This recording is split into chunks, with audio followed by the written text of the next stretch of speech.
Big ബോസുമായി ബന്ധപ്പെടുത്തി ഉയർന്നുവരുന്ന പ്രധാന ആരോപണങ്ങളിലൊന്നാണ് മത്സരാർത്ഥികൾക്ക് PR ഉണ്ടെന്നുള്ളത്. ഇഷ്ടപ്പെടുന്ന മത്സരാർത്ഥികൾക്ക് വേണ്ടി സംസാരിച്ചാലോ മറ്റുള്ളവരെ വിമർശിച്ചാലോ ഒക്കെ അവരെല്ലാം PR ആണ്, പൈസ വാങ്ങി പ്രവർത്തിക്കുന്നവരാണെന്നുള്ള ആരോപണം മറുവിഭാഗം ശക്തമാക്കും.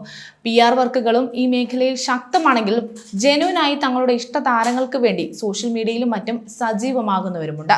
ബിഗ് ബോസ് മലയാളം സീസൺ 6 താരമായ ജാസ്മിനുമായി ബന്ധപ്പെടുത്തിയും PR ആരോപണം ഉയർന്നിരുന്നു. ജാസ്മിന്റെ അടുത്ത സുഹൃത്തായ രസ്മിൻ തന്നെ ബിഗ് ബോസ് ഹൗസിൽ നിന്നും പുറത്തിറങ്ങിയ ശേഷം ഒരു ഘട്ടത്തിൽ ഇത്തരം സംശയങ്ങൾ ഉയർത്തിയിരുന്നു. എന്നാൽ ഇപ്പോഴത്തെ ഈ വിഷയത്തിൽ വിശദീകരണവും ജാസ്മിൻ ആരാധകരോട് മാപ്പ് പറച്ചിലുമായി രംഗത്ത് വന്നിരിക്കുകയാണ് രസ്മിൻ. ജാസ്മിന് PR വർക്കേഴ്സ് ഉണ്ടെന്ന് താൻ വിചാരിച്ചിരുന്നുവെന്നും താൻ പുറത്തിറങ്ങിയതിനു ശേഷമുള്ള ഒരു അഭിമുഖത്തിലെ കമന്റുകളും മറ്റുമൊക്കെ കണ്ടപ്പോൾ ജാസ്മിന്റെ PR ആളുകളാണ് അതൊക്കെ ചെയ്യുന്നതെന്ന് താൻ വിചാരിച്ചുവെന്നും പിന്നീട് ജാസ്മിൻ പുറത്തിറങ്ങിയപ്പോൾ താൻ അവളോട് നേരിട്ട് തന്നെ ഇതേക്കുറിച്ച് ചോദിച്ചുവെന്നും അങ്ങനെയൊന്നുമില്ലെന്നായിരുന്നു അവളുടെ മറുപടിയെന്നും രസ്മിൻ പറയുന്നുണ്ട്. യഥാർത്ഥത്തിൽ ജാസ്മിനെ ഇഷ്ടപ്പെടുന്നവരാണ് അവൾക്ക് വേണ്ടി ഒരുപാട് കാര്യങ്ങൾ ചെയ്തു കൊടുത്തിരുന്നത്. വോട്ട് പിടിക്കുകയും വീഡിയോസ് ചെയ്യുകയും ഒക്കെ അവരാണ് ചെയ്തത്. അവരെ താൻ PR ആണെന്ന് തെറ്റിദ്ധരിച്ചുവെന്നും അങ്ങനെ പറഞ്ഞതിൽ എല്ലാവരോടും താൻ മാപ്പ് ചോദിക്കുകയാണ്. പ്രത്യേകിച്ച് ജാസ്മിൻ ആരാധകരോട് സത്യാവസ്ഥ അറിഞ്ഞതോടെ തനിക്ക് വലിയ കുറ്റബോധം തോന്നിയെന്നും അതുകൊണ്ടാണ് ഇങ്ങനെ ഒരു വീഡിയോ ചെയ്യുന്നതെന്നും രസ്മിൻ പറയുന്നുണ്ട്.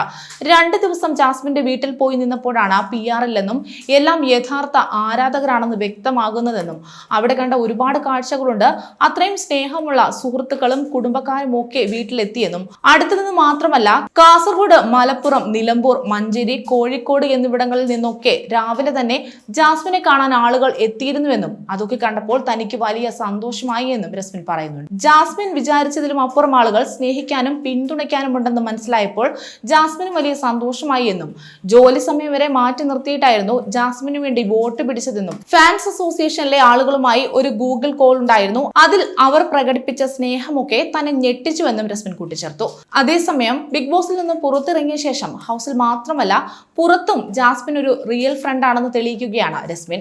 ജാസ്മിന് നിരവധി നെഗറ്റീവുകൾ ലഭിച്ചതുകൊണ്ട് തന്നെ പുറത്തിറങ്ങുമ്പോൾ ജാസ്മിൻ എങ്ങനെയാകും അതിനോടെല്ലാം പ്രതികരിക്കുകയെന്ന കാര്യത്തിൽ രസ്മിൻ അടക്കമുള്ള സുഹൃത്തുക്കൾക്ക് ആശങ്കയുണ്ടായിരുന്നു. അതുകൊണ്ട് തന്നെ ഗ്രാൻഡ് ഫിനാലെ കഴിഞ്ഞ ശേഷം ജാസ്മിനൊപ്പം തന്നെയായിരുന്നു രസ്മിൻ. കഴിഞ്ഞ ദിവസം ജാസ്മിനുമായുള്ള ഒരു യാത്രക്കിടെ ഇൻസ്റ്റഗ്രാമിൽ Q&Aയിലൂടെ ആരാധകരുടെ ചോദ്യങ്ങൾക്ക് മറുപടി നൽകിയും രസ്മിൻ എത്തിയിരുന്നു. ബിഗ് ബോസിലെ ഏറ്റവും ഇഷ്ടപ്പെട്ട ചിത്രം എപ്പോഴാണ് ഇനി ശ്രീജുനെ കാണുന്നത്, അർജുൻ എവിടെയാണ്, ബിഗ് ബോസ് കഴിഞ്ഞിട്ട് ഏറ്റവും കൂടുതൽ മിസ് ചെയ്യുന്നത് എന്താണ്, ജാസ്മിനുമായുള്ള സൗഹൃദം തുടങ്ങിയവയൊക്കെയായിരുന്നു രസ്മിന് വന്ന മറ്റു ചോദ്യങ്ങൾ. അതേസമയം ബിഗ് ബോസിൽ ഏറ്റവും കൂടുതൽ ദിവസം നിന്ന കോമണർ മത്സരാർത്ഥിയായിരുന്നു രസ്മിൻ ഭായ്. ജാസ്മിനും ഗബ്രിയുമായിരുന്നു ഹൗസിലെ രസ്മിന്റെ അടുത്ത സുഹൃത്തുക്കൾ. എന്നാൽ പിന്നീട് ജാസ്മിന്റെ കാര്യത്തിൽ രസ്മിൻ ഗബ്രിയുമായി ഉടക്കിയതുമെല്ലാം ഹൗസിൽ വെച്ച് തന്നെ ഏറെ ചർച്ചയായ ഒന്നായിരുന്നു. കൂടുതൽ വാർത്തകൾക്കായി B4 Blaze ഫോളോ ചെയ്യൂ, സബ്സ്ക്രൈബ് ചെയ്യൂ.